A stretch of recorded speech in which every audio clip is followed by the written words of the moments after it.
안녕하세요. 세무법인 텍스케어 대표세무사 김수철입니다. 이번 차시는 두 번째 시간인데요. 사실 온라인으로도 이제 강의를 진행하다 보니까 좀 딱딱한 면이 있습니다.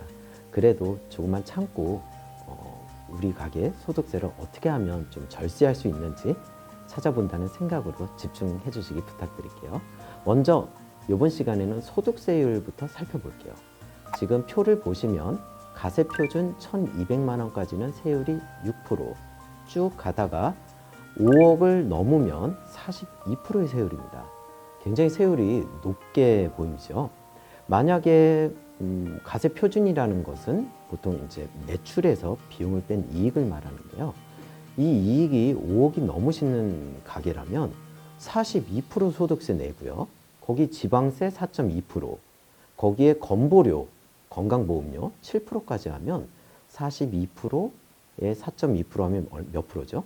46.2%, 거기 7%, 53.2%에 해당하는 소득세를 물게 됩니다. 만약에 이런 소득세를 무시하고 그대로 5월, 6월이 됐을 때 현금으로 내시려고 하면 굉장히 좀 힘든 상황이 벌어질 수 있어요. 따라서 이번 시간을 통해서 대략 우리 가게 소득세가 얼마인지 예측을 해보도록 하겠습니다. 먼저 1년 매출에서 1년 쓴 비용을 뺀 게 이익이고 가세표준이라는 말씀을 드렸는데요. 지금부터 한번 머릿속으로 천천히 따라와 주세요. 우리 가게 월 매출이 얼마죠? 약 5천이다. 부가세 빼고예요. 부가세를 합치시면 안 돼요. 부가세 빼고 5천이다. 여기에 12달을 곱하면 연간 매출이 6억이라고 볼 수 있죠. 여기에 각종 재료비, 임대료, 소모품비, 수수료 이런 것들을 합쳐서 월 3천만 원, 그리고 인건비 신고도 월 1천 정도 하고 계십니다. 이런 가게는 비용이 4천이에요.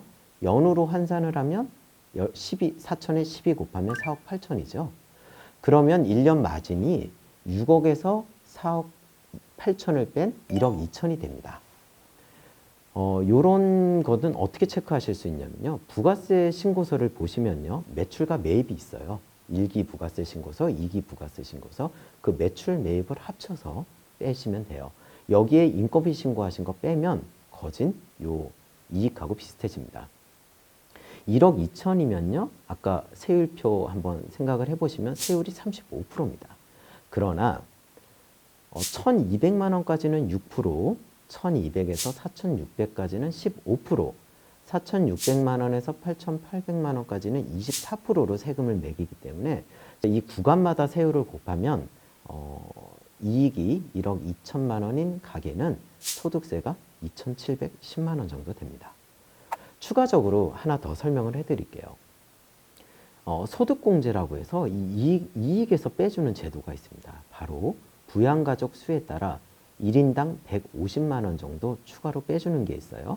예를 들어서 70세 이상 부모님 두 분을 부양가족으로 신고한다면 기본공제 본인과 또 부모님 2명 합쳐서 총 3명이에요. 3명 150만 원, 즉 총 450만 원을 추가로 빼줍니다. 여기에 70세 이상은 경로우대 100만 원씩을 더 빼줘요. 그럼 부모님 2분 200만 원도 또 빼주고요. 만약에 두 분 다 장애인 복지 카드가 있으시거나 병원에 오래 계셔서 장애인으로 병원에서 인정을 해준다면 1인당 200만 원씩 또 빼줍니다. 그러면 부모님이 두 분 다 장애인이다. 그러면 총 400만 원을 빼주는 거예요.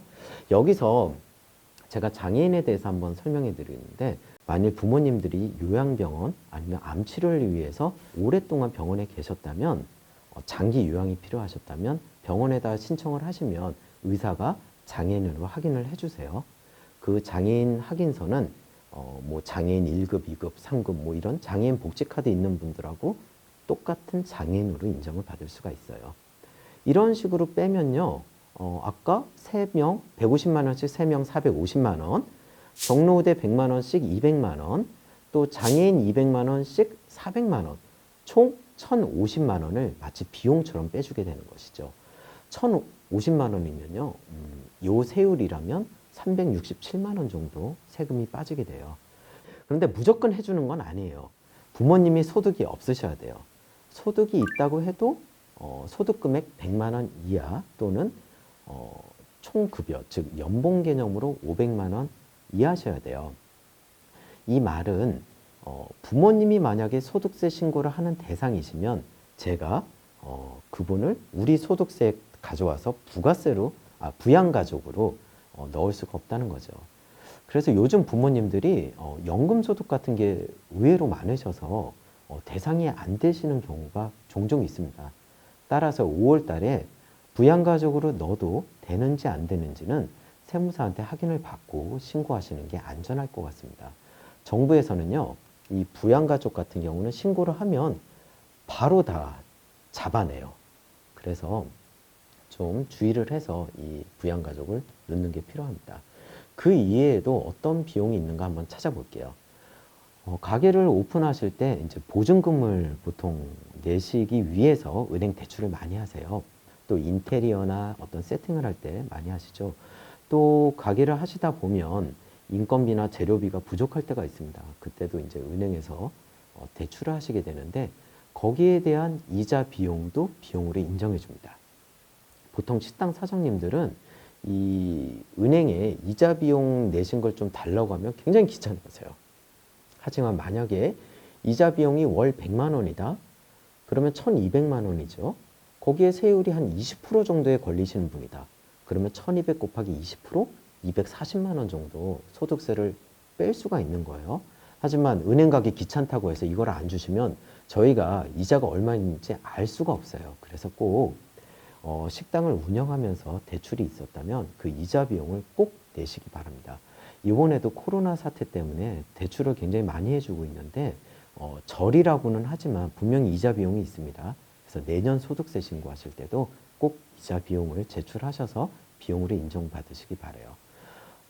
그리고 많이 빠뜨리는 것 중에 경조사비라는 게 있어요. 사실 식당은 접대비라는 게 있을 수도 있고 없을 수도 있어요. 보통 손님들이 접대비라는 건 그 고객을 대상으로 쓴 비용이거든요. 접대비 중에서도 그렇게 뭐 식사를 하거나 술을 마시거나 하는 거 말고 경조사비라는 것도 있습니다. 지금 국세청에서는 경조사비 한 건에 대해서 최대 20만 원씩 인정을 해줘요. 예를 들어서 결혼식 한 건을 갔다. 그러면 그 결혼식에 대해서 20만 원 축의금에 대해서 20만 원 비용으로 뺄 수 있는 것이죠. 그러면 이런 질문을 많이 하세요. 요즘 결혼식은 다 카톡으로 오고 문자로 오고 하는데 축의금을 어떤 결혼식을 갔다는 청첩장이 없다. 청첩장이 없으실 때는 뭐 손으로 쓰시던지 엑셀로 몇 월 며칠 결혼식이 있었다. 아니면 장례식이 있었다. 누구다. 그리고 얼마 축의금이나 조의금을 냈다. 이 정도 기록을 하셔서 세무사한테 전달을 하시면 그런 비용들도 경조사비로 인정을 받으실 수 있습니다. 또 많이 물어보시는 게 차량에 대해서 굉장히 많이 물어보세요. 내가 이 차를 타고 있는데 좀 이 차량 비용도 세금으로 좀 빼달라 이런 얘기가 많으세요. 예를 들어서 이런 사장님이 계셨었어요. 이제 예전에 식당을 크게 하시다가 지금은 이제 작게 하셔서 연 매출이 한 2억 정도밖에 안 되세요. 거기에 이제 비용 넣으면 실제 이익이 한 1,000만 원밖에 안 되십니다. 그런데 맨날 저한테 이제 예전에 사놓던 그 비싼 차 있죠, 독일차 벤츠 비용을 넣어달라고 하세요. 근데 그 벤츠 비용을 넣으면 한 1,000만 원 정도 넣게 되는데 그러면 식당 이익이 0이 됩니다. 그래서 이런 경우는 저희가 이거는 식당과 상관이 없기 때문에 비용으로 못 넣는다 말씀드리고 있어요. 근데 만약에 식당 이익이 많고 실제로 이제 사장님 명의의 그 차를 식당 사업을 위해서 쓰고 계신다면 그 차량도 등록을 해서 비용으로 인정받으시기 바랍니다. 예전에는 차량 관련 비용을 굉장히 많이 넣어줬는데요. 지금은 세법이 바뀌어서 렌트료나 니스비 같은 경우 또 감가상각이라서 이제 차를 5년 동안 5년에 걸쳐서 비용을 만들고 있는데 800만 원까지 그리고 기타 다른 비용은 700만 원까지 인정을 해줍니다. 이 부분은 좀 복잡할 수 있는 부분이기 때문에 반드시 세무사나 그쪽에 좀 잘 문의를 해서 비용을 넣으시기 바랍니다. 인건비 신고라는 이제 커다란 또 비용 항목이 있는데 그 부분은 다음 차시에서 설명드리도록 하겠습니다. 네, 이상 2차시 마치도록 하겠습니다. 감사합니다. 온라인 교육 이제 사전 알림을 신청하신 사장님들이 계실 거예요. 그분들께는 세무 상담 쿠폰을 제공해 드리고요. 또 교육 신청 페이지에 있는 그 링크가 있어요. 그 페이지에 있는 세무 상담 신청 링크를 클릭하셔서 신청해 주시면 저희 회사에서 최선을 다해서 소득세 얼마인지 컨설팅 해드리고 또 내년 소득세도 대비할 수 있도록 컨설팅 해드리도록 하겠습니다. 그러면 우리 가게의 소득세 신고 꼼꼼하게 준비하시기 바랍니다.